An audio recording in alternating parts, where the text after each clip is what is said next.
Hi friends, எல்லோரும் எப்படி இருக்கீங்க? ஆண்டவராகிய இயேசு கிறிஸ்துவின் இனிதான நாமத்தினால உங்கள் யாவரையும் நான் வாழ்த்துகிறேன். நமக்கெல்லாம் யாரா இதை செய்ய போகிறா? நமக்கெல்லாம் எங்கடா இந்த வேலை கிடைக்க போகுது? நமக்கெல்லாம் இந்த வாழ்க்கை அமையுமா? அதெல்லாம் எட்டா கணிப்பா. கிராமத்தா மிட்டாய் கடையை பார்த்துட்டு இருக்கிறது போல தான் நம்ம பார்த்துட்டு இருக்கணும் அப்படின்னு யோசிக்கிறீங்களா? பைபிள் ஒரு வசனம் உண்டு.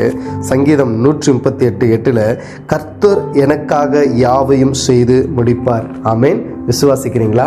கர்த்தருடைய வார்த்தையை விசுவாசிங்க. ஆண்டவர் நமக்காய் யாவையும் செய்து முடிப்பார். உங்களுக்காக யாவையும் செய்து முடிப்பார். கலங்காதீங்க, திகையாதீங்க. அவருடைய சமூகத்தில் உட்கார்ந்து அவரை நோக்கி பாருங்க.